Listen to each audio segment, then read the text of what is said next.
خوتي خواتاتي اهلا وسهلا مرحبا بكم يا جماعه الخير مساء الخير عليكم زلفلاوين والسلام عليكم. Nous sommes le 25 décembre 2023 et c'est un grand jour en Algérie parce que voilà, un président de la République a voulu, donc Abdelmadjid Tebboune, reprendre une tradition qui s'était arrêtée à l'époque de Houari Boumediene. C'était effectivement Houari Boumediene qui était le dernier à avoir prononcé un discours devant une assemblée constitutive en Algérie, ou là une assemblée constitutionnelle, ou là une sorte de parlement en Algérie. À l'époque, c'était pas l'Assemblée nationale et populaire, c'était pas le Conseil de la Nation. Alors Lyon, il y avait donc Abdelmadjid Tebboune qui est parti à Club des Pins. Il a réuni donc une session il a convoqué une session extraordinaire des deux chambres du Parlement. C'était au Palais des Nations. Abdelmadjid Tebboune donc a prononcé un discours, on a vu une cérémonie. Il y avait donc l'hymne national, des versets du Coran, tous les hauts responsables de l'État étaient présents, le président du Parlement, Brahim Boughali, le Premier ministre, Adel Arbaoui, le président de la Cour constitutionnelle, Omar Belhaj, le chef d'état-major de l'armée, Saïd Chengreha, le directeur du cabinet, Boualam, le bras droit du président Abdelmadjid Tebboune. Il y avait un décret donc qui a été publié le 19 décembre 2023, c'est le fameux décret présidentiel 23-462 qui a institué donc une nouvelle tradition politique en Algérie. Comme c'était arrêté depuis le dernier, c'était effectivement c'était comment on appelle ça, c'est Houari Boumediene, c'était le dernier qui a prononcé un discours devant une assemblée d'élus, ou là une assemblée constitutive, constitutionnelle. Je sais pas, à l'époque c'était très différent de l'Algérie l'Algérie à l'époque était très différente. Bon, plusieurs choses m'ont marqué. D'abord, ce discours n'était pas diffusé en direct. J'ai pas compris pourquoi. Franchement, ça m'a intrigué au début. J'ai vu Nahar, Chorouk, Algérie 24 News. Personne n'a fait de diffusion en direct. Les premiers, l'arrivée d'Abdelmadjid Tebboune au Palais des Nations a été diffusée en direct. Ensuite, l'hymne national, les premiers versets du Coran. Coupé. Un snuff discours était. Au moment où je vous parle, on a des extraits. On a des extraits de ce discours et on n'a pas eu de discours entier, intégral. Il n'a pas, encore une fois, il n'a pas été encore publié par l'APS, par exemple, l'agence de presse gouvernementale de l'État algérien. Mais d'ores et déjà, on peut analyser ce qui a été dit dans le discours d'Abdelmadjid Tebboune. Abdelmadjid Tebboune a parlé encore une fois de la lutte contre la corruption. Il a donné un chiffre que nous avons récupéré selon lui l'équivalent de 30 milliards de dollars de fonds détournés. Ça, c'est un autre sujet, nous allons l'analyser à part, parce qu'il dit que le travail se poursuit pour récupérer les fonds détournés vers l'étranger. Il en parle beaucoup parce que c'était sa principale promesse de campagne en décembre 2019. Et dès qu'il est arrivé à la tête de l'État, fin décembre 2019, il a parlé de dialogue. Le dialogue est important. Je fais du dialogue avec les Algériens et les Algériens, un élément fondamental pour la construction d'une nouvelle Algérie. Il a dit que je ne pouvais pas rester insensible à l'appel de millions d'Algériens en parlant de ce qui s'est passé en décembre 2019. Il a dit que l'effort national béni de notre fier peuple et la création et la cohésion, entre le peuple et les membres de l'armée nationale et populaire ont contrecarré les plans des conspirateurs et ravivé le rêve d'établir une nouvelle république fière de son passé et tournée vers l'avenir. Il a parlé de ses 54 engagements qu'il avait promis d'appliquer lors de son premier mandat présidentiel, le mandat présidentiel qui s'achève. Enfin, il a dit beaucoup de choses. Le discours, c'est quoi son objectif? En fait, l'objectif, c'est qu'Abdelmadjid Tebboune veut dresser son bilan.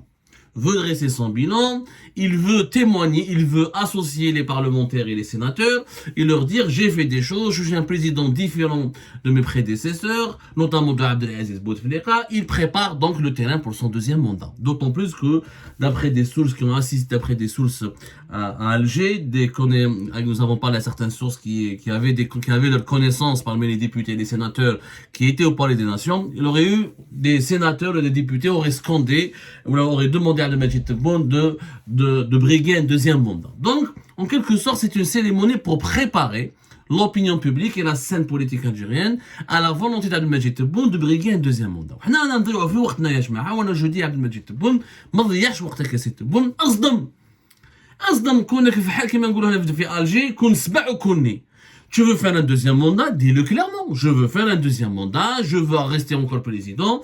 Ce n'est pas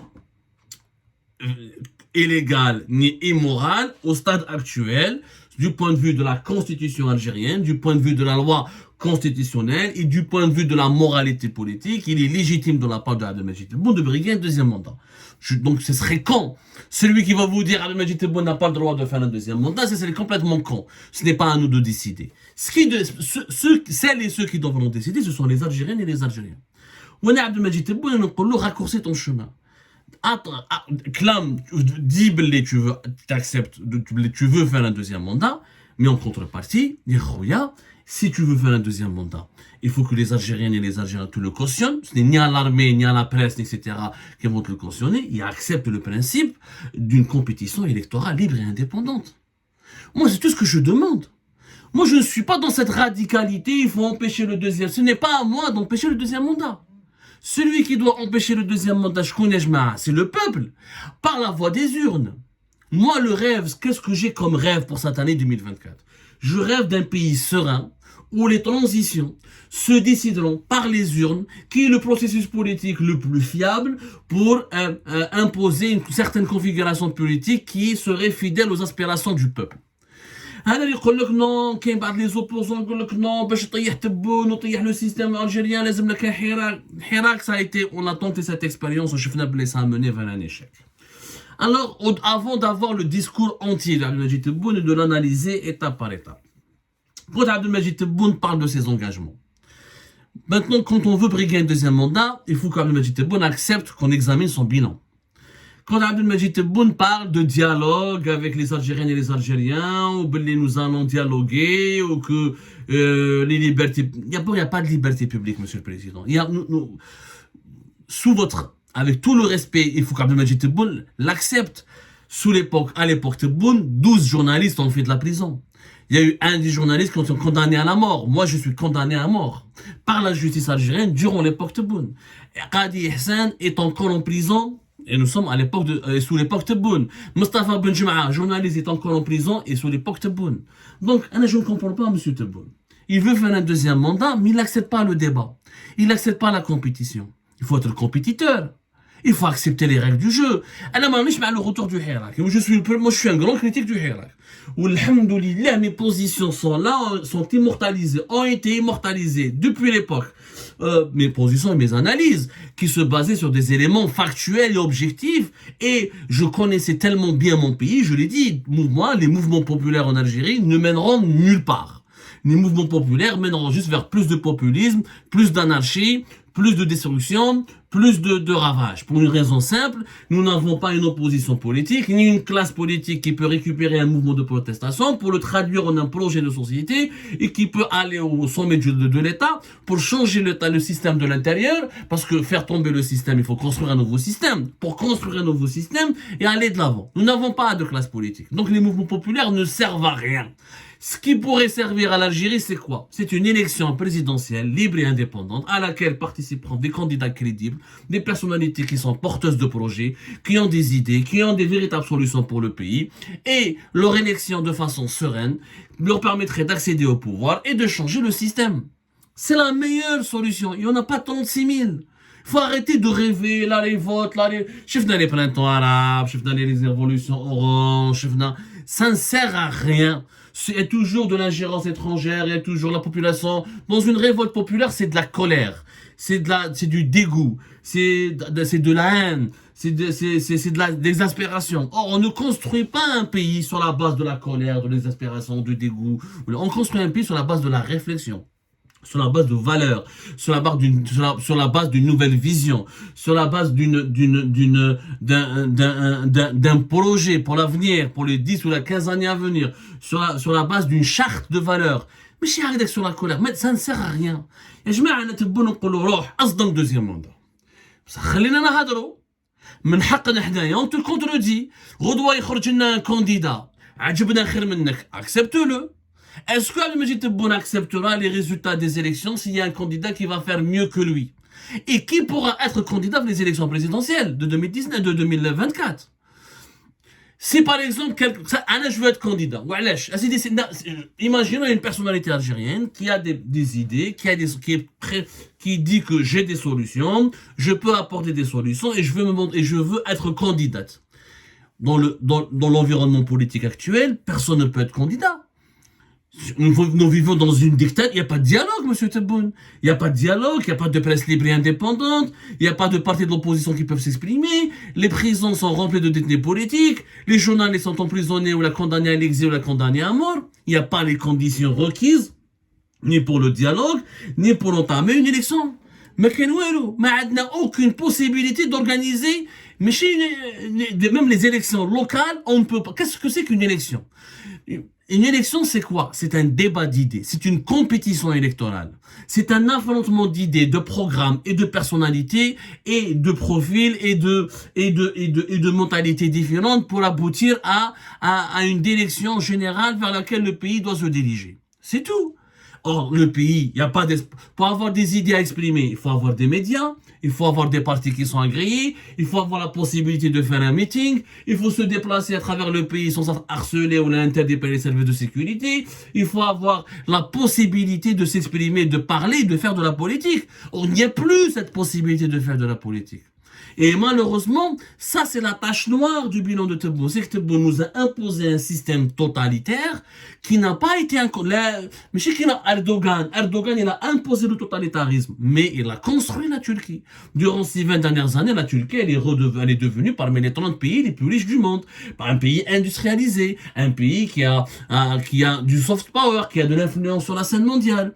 Je suis désolé de le dire. Abdelmajid Tebboune, nous avons eu le totalitarisme, mais nous n'avons pas eu le développement économique. Donc, le bilan, je suis désolé, il est médiocre. Il n'est pas suffisant.